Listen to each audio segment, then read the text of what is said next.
हम बात करेंगे 4 सेकंड में हुए उस बेइज्जती की जो एक बार फिर पाकिस्तान को पूरी दुनिया के सामने हंसी का पात्र बना रहा है।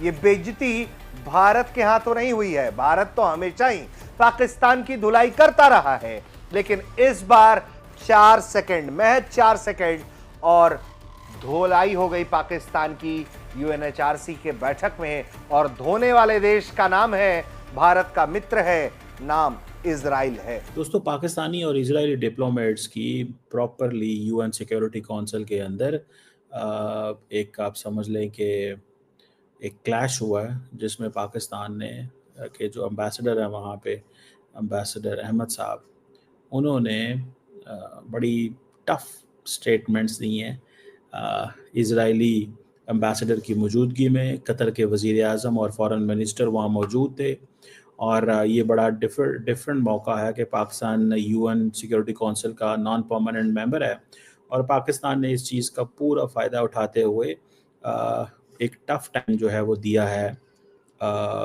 इजराइल को। खबर ये है कि पाकिस्तान हमेशा से ही आतंकवाद के मुद्दे पर अंतर्राष्ट्रीय मंचों पर अपनी फजीहत करवाता रहा है। दरअसल वाकया यह हुआ कि यूएनएससी के मंच में इजराइल की ओर से कतर की राजधानी पर हमले की निंदा की गई।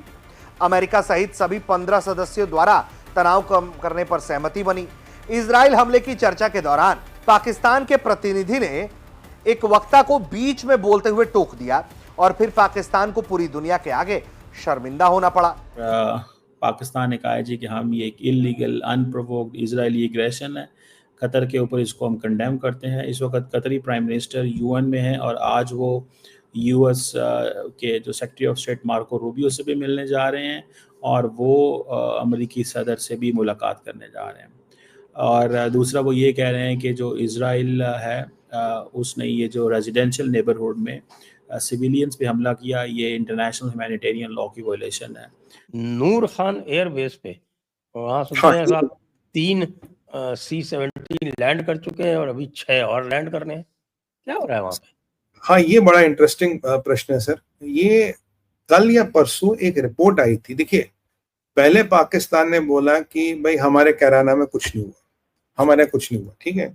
फिर ये नूर खान का जो क्रेटर वेटर दिख गया तो ये बेचारे छुपा नहीं पाए। ये देखिए, एक मैं बात बताऊं आपको, जिस तरह इंडिया अपने आप को लिंक करता है ना इजराइल के साथ, पाकिस्तान भी इजराइल को और इंडिया को लिंक करते हैं। ये जो वायलेटर ऑफ इंटरनेशनल लॉ और ऑक्यूपायर, ये बेसिकली पाकिस्तान टर्म्स इंडिया के लिए भी इस्तेमाल करता है। तो दैट इज़ वाई पाकिस्तान समझता है कि ये इजराइल और इंडिया को लिंक करना बहुत ज़रूरी है।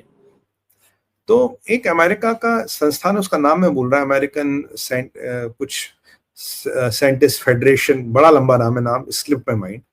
उन्होंने डॉक्टर गैरी कॉर्डा उसके डायरेक्टर है, उन्होंने कल एक खुलासा किया। उन्होंने कहा जी हमने इसका अध्ययन किया, भारत ने पाकिस्तान के छक्के छोड़ाए, 11 एयरबेस इनकी बर्बाद कर दी और भारत ने जाके कैराना में जो करना था। दोस्तों, पाकिस्तान एकलौता ऐसा देश है ना जिसकी छोटे से छोटे और बड़े से बड़े कोई भी देश हो उसका मजाक उड़ा सकता है और पाकिस्तानियों को बुरा भी नहीं लगता, क्योंकि पाकिस्तान बनाई मजाक के लिए है।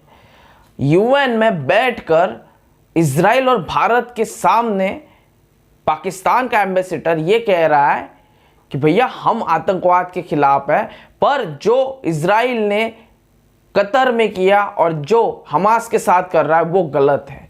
हम आतंकवादियों के साथ भी है और आतंकवाद के खिलाफ भी है। ये कैसी दोगली पॉलिसी खेल रहा था पाकिस्तान पता नहीं, पर इजराइल ने और भारत ने यूएन के वही पाकिस्तान के एम्बेसडर के सामने वहां पर ही उसकी खाल उतारते हुए उसकी पूरी इज्जत उतार दी, उसकी धजिया उतार दी और उसको कहा कि बेटा तुम जो हमारे सामने ये बातें कर रहे हो ना, तुम्हारा तो हक भी नहीं बनता है, क्योंकि पाकिस्तान एकलौता ऐसा देश है यहाँ पे बैठा हुआ जो आतंकवाद को पालता है, पोसता है, बड़ा करता है और फिर पूरी दुनिया में जो आतंकवाद भारत में होता है या दुनिया में कहीं पे भी होता है तो वो कहीं ना कहीं उसकी जड़ें पाकिस्तान से निकलती है। और इसी के बीच में पाकिस्तान का एम्बेसडर इतना नाराज हो गया, इतना गुस्सा हो गया कि वो किसी को बोलने तक के नहीं दे रहा था। इतना मतलब हड़बड़ाहट छा गई थी उसके अंदर। आइए क्या कुछ खबर है सुनते हैं। मानवाधिकार वकील और यूएन वॉच के कार्यकारी निदेशक हिलेल नोयर ने कतर पर आतंकियों को पनाह देने का आरोप लगाया। उन्होंने कहा कि कतर 2012 से हमास के राजनीतिक दफ्तर की मेजबानी कर रहा है, जिससे अमेरिका ने पहले ही आतंकी संगठन घोषित कर रखा है।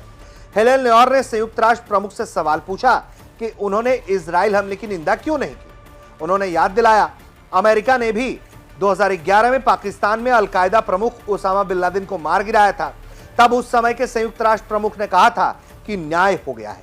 हिलेल ये बोल ही रहे थे कि पाकिस्तान के प्रतिनिधि ने उनकी बात काट दी। पाक प्रतिनिधि ने संयुक्त राष्ट्र मानव परिषद के अध्यक्ष से कहा कि यह ध्यान रखा जाए कि कोई भी वक्ता संयुक्त राष्ट्र चार्टर और सदस्य देशों की संप्रभुता का उल्लंघन ना करे। पाक प्रतिनिधि बोले, हम पर लगाए गए बेबुनियाद इल्जामों को हम खारिज करते हैं। जैसे कि पाकिस्तान ये बताने की कोशिश कर रहा था कि ओसामा पाकिस्तान में नहीं मारा गया, किसी सुदूर प्रांत में मारा गया जिसका पाकिस्तान से कोई लेना देना नहीं था। पाकिस्तान वो मुल्क है जो आप हमेशा याद रखिएगा, लड़ने आता है तो अपनी 93,000 पजामियां उतरवा कर जाता है, और जब भी वो आतंकवाद को प्रायोजित करता है तो वो भी ग्लोबल लेवल पर एक्सपोज होता रहा है। ये एक ऑक्युपायर है जो किसी को नहीं सुनता, ठीक है।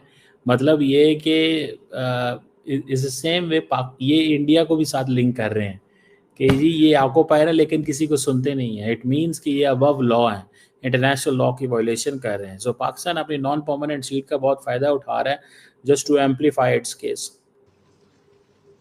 That does not pay heed to any advice, advice को कौन सुनेगा? even from its friends.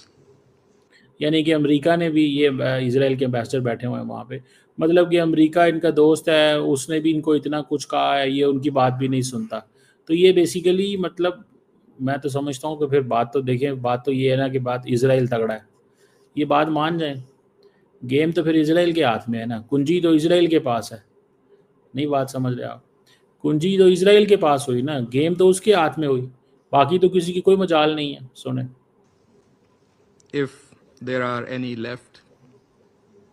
मतलब इनके दोस्त भी कोई नहीं रह गए, एक दो दोस्त रह गए, क्योंकि अब तो बहुत सारे जो आज फ्रांस ने और सऊदी अरब ने यूएन के अंदर 2 स्टेट सोल्यूशन के लिए वोट करवाया। 140 की 142 लोगों ने सपोर्ट किया, 10 एब्सेंटी थे और इतने ही मेरा ख्याल है मुखालफत में थे। तो वो इसलिए कह रहा है कि ये पाकिस्तान का एम्बेसडर ये कह रहा है कि यूरोप और बरतानिया और फ्रांस ये सारे इसके साथ होते थे, पूरा यूरोप इसके साथ होता था, अब इसके साथ कोई भी नहीं है, सिर्फ अमेरिका अकेला है। बात ओसामा बिन लादेन की हो या फिर मसूद अजहर की हो, हाफिज सईद की हो, या ऐसे तमाम वो आतंकवादी जो पाकिस्तान के सिर का ताज हैं, जिन्हें पाकिस्तान पालता पोसता है, आईएसआई के दुलरुआ हैं, ये वो हमेशा ही पाकिस्तान में रहते आए हैं। और पाकिस्तान अंतर्राष्ट्रीय मंचों पर जाकर ये जब दावा करता है कि वो खुद पोषित है, शोषित है, तो दुनिया उसे कन्फ्रंट करती है, आईना दिखाती है और बताती है कि दरअसल आप पोषित नहीं हैं, आप जो हैं आप गुनहगार हैं। और यही हुआ फिर से जब पाक प्रतिनिधि ने बीच में उन्हें टोका, तो पाक प्रतिनिधि के बीच में टोकने के बाद यूएनएचआरसी अध्यक्ष ने, जो हिलेल नोयर हैं, उनका माइक चालू कर दिया और बताया कि उनके पास महज अब 4 सेकंड है अपनी बात रखने के लिए। पाकिस्तान के प्रतिनिधि के बीच में टोकने और हिलेल नोयर ने इसे लपक लिया और फिर तुरंत पलटवार कर दिया। हिलेल ने कहा कि माननीय अध्यक्ष, पाकिस्तान भी आतंकवाद का समर्थक देश है, पाकिस्तान भी आतंक का समर्थक देश है। इस वाक्य ने पाकिस्तान के प्रतिनिधि को शर्मिंदा करने का देखिए काम तो कर ही दिया, क्योंकि पाकिस्तान जब भी इस तरह के मंचों पर प्रोपेगेंडा फैलाने की कोशिश करता है, खुद को पीड़ित बताने की कोशिश करता है, तो इस बार जो है वो हाथों हाथ उसकी धुलाई हो गई।